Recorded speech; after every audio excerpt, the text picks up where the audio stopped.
Hi there, Ollie. How you doing? I'm good, thanks, Johnny. How are you doing? I'm great, thank you. Yeah, it's good to speak to you. Another recidivist, another return camper, which is Yes, which is great. Always good to see old friends back anyway. So Ollie, you've been to a couple of base camps with Paul before. The common thing, the common question I get from people is, people are nervous about coming before they come the first time, right? Am I going to be good enough? Is it going to be out of my league or whatever? I mean, did you have any reservations like that, Ollie, or not? I mean, you're a good player, so probably not, but I don't know. no, I think everyone has a nervousness, I guess, of playing in front of other people, but I suppose that almost immediately goes away when you're at the camp. Paul and yourself are completely down to earth human beings, and I guess the company helps as well. It seems to attract good people. There's no competitive edge. Everyone's there to sort of learn and have fun. So, any initial sort of nervousness just quickly dissipated on getting there. One of the reasons I keep the camps very small, right? 5 students, 6 students maximum, is that very reason, right? We sort of, I think when it's a bigger, I mean, have you been to any other sort of masterclassy type things?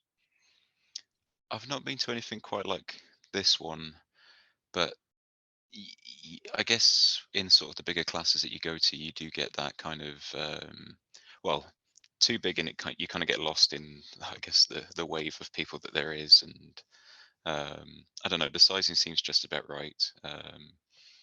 Not too large as to not be able to meet and get to know everyone, and not so small as to feel like you're sort of having to put on a show because you're the only one there.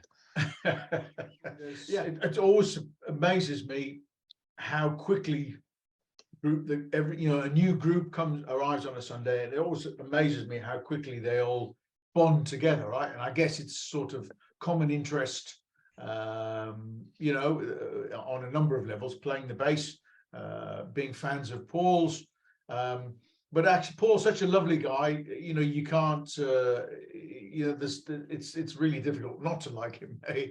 Yeah, no, it is. It's I think one of the most surprising things about it is just how, Paul personally is somebody I've been watching playing for 15 years or so, and he's just such a normal, in the nicest way, down to earth human being. So it Yeah. just quickly alleviates any kind of worries about like meeting somebody that you might consider like a musical hero, I guess, or um, yeah, it very quickly just becomes clear that it's very chill, very down to earth. And his teaching. I mean, how do you find that? Great. So for myself, and I know I've spoken to other people about this, he adapts really quickly, I think, to your personal needs. He'll get you doing a few exercises sort of to pick up on, I guess, the basics. And he'll go through those with you. But if there's anything in particular you want from him, he's more than happy to sort of adapt, adjust what he's doing to suit you. There's an informality that we like to try and create there, which I think puts people at their ease. I think one of the not so much on the bass front, because you're not caught on your own too much, right? But particularly with the horn camps, for example, we often get people there who've never done any improvising at all, right? No. And it's quite a scary thing, it's like dropping your trousers, right? And I think that sort of collegiate, that kind of group atmosphere, that bond that forms really quickly, it helps people to just go for it and not worry about it. Did you find the same sort of thing from the bass perspective? Yeah, it is. I mean, you're as free in those sessions to be as flash or not as you want to be. With 5 or 6 different bass players, you're bound to get different sort of levels where people are at, what people are after from those sessions, and how they interact with them. But Paul's not a taskmaster. He's not making you do anything you don't want to do. It's we're not judgmental. The guys there are really encouraging. So yeah, there's never been any issues in those sessions. In terms of the sort of spread of abilities, I mean, you've been twice, and I think both. Yeah. Look, thinking back, and you probably remember better than me, but thinking back, I think on both of them, one in particular, there's quite a spread of abilities. How did you find that? I mean, it's interesting because I arrive at those by no means anywhere near the best bass player, whatever that means. But I think I fall somewhere in the middle, so I get to see, I guess, both sides of it. Where um, as you say, there's a range of people playing, but it's non-judgmental, it's non-competitive. People are there having fun, learning something. I mean, I'm happy if I go away from those sessions just learning something, being able to practice something or put something into my routine. It's up to you, I guess, what you take away from it. Um, yeah, if you're there to, I guess, compete, and nobody has been so far, I don't think that's what the that's not the purpose of what this is. No, no. How did you find the balance, Ollie, of between between one-to-one and group sessions? Yeah, really good balance. So I think it's roughly an hour and a half in the mornings, and then about an hour in the afternoons, one-on-one. So an hour and a half with the group, an hour with Paul in the afternoons. Um, it's an opportunity in the one-to-ones, I guess, to either build on anything that you've picked up in the morning session while it's fresh, or I mean, as you go through the week, you tend to get into a routine, I think, with sort of needling into a particular idea with Paul, or going after something that you want. So you might want to, you know, I guess have a project for the week that you want to accomplish, or pick up on what you've learned in the lessons. It's really flexible. Paul is great at just picking up on different things like that. So. Almost every student that comes to a horn camp, every trumpet player, when I ask them, okay, what's the end result, right? What's the dream? Okay, I mean, almost without exception, none of them, they haven't given it even a second's thought. They're sort of drifting, and I think perhaps as a returnee, Ollie, maybe that's some kind of residual thing from the first time, right? This idea that actually there's so much to learn, rather decide where it is you're going, and then you can just focus on the things that are going to get you there, if you like. For sure, and it's good to have somebody like Paul with the enormous experience that he's had, obviously in his sort of basing career. For you to sit down with him and talk that through, you really can't, I guess, get advice from a better source, really. Indeed. So Ollie, I mean, as well as of course, it's not all playing the bass, is it? Right? There's some extracurricular stuff. How did you feel? How did you feel about that? Oh, great. I mean,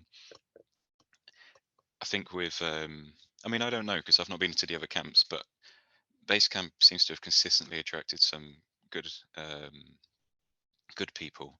And I mean, one thing I was going to say is the first day we sort of arrive afternoon, evening time usually, and that sort of time just settling down and getting to know the other people is really valuable, and that sort of builds on in the week. So yeah, in the evenings it's well, breakfast, lunch, dinner, evenings. It's all time spent with the guys, just sort of hanging out, chatting about different, I suppose, musical experiences, life experiences, anything. Yourself, Paul, both have a great sense of humour, so all sorts comes up. The camp attracts people from all over the world. And I've met people that obviously there's no way I'd ordinarily interact with in my day to day. So yeah, it's sort of fascinating, funny. Yeah, those sort of late evening chats after a few bottles of wine are good fun. That's invaluable stuff, right? I mean, it's stuff that you can't get unless you are living in close proximity with a bunch of guys. What about the walking? Ollie, I've had this conversation with guitarists, sax players, trumpet players, and so on, and I always say that in my experience, the most resistant to going out for a 3-hour walk are the bass players. So how did you feel about? How did you feel about that? No, the walk for sure is beautiful. I mean, the sort of house, where you're staying is sort of in the middle of a Sierra Nevada sort of mountain range, um, and the trek is just walking outside of Johnny's house. So it starts there, and I don't know, it's beautiful from sort of streams and I guess more wooded areas up into the mountain. It's a fair trek, but it doesn't feel difficult. I mean, the company as well, all the way up, is sort of makes the time go quite quickly. But yeah, I mean, for any sort of would-be photographers or anything like that, it's a dream. So Yeah, for sure. Absolutely. It's beautiful up there. So, I mean, you touched on the house there. I mean, how did you find the accommodation and the food and that side of everything? yeah. So accommodation, I've done both the shared and the sort of single bedroom, so I can talk to both. And in both cases, it's everything that you'd obviously need for a week's stay. Obviously, everything the house is really well looked after. Lara just looks after everything. The camps wouldn't run Yeah, without um, you're right. without her. And the food obviously that's made is just yeah, I can't praise it enough. In the evenings, I mean, we had empanadas, paella. Oh gosh, there was all sorts that came out in that week, and yeah, it, Yeah. beautiful food. Worth going for that alone. If you're not going to learn any music, then go for the food. I mean, Ollie, what would you say was the high point? Was there any one thing that sort of stood out for you? I think it's the evenings, the high points, the evenings, as you sort of alluded to before, the chats with yourselves, with the other people, are invaluable, and just as I think eye-opening, as useful as seeing Paul play the bass, for example. Hearing about the experiences, how you guys deal with, not only like the weird and wacky situations that you guys have found yourselves in your careers, but also like how you deal with things like stress and stage fright and things as simple as what everyone goes through, and seeing how you guys deal with that is I mean, that's what I think I took away the most from those camps I've been to.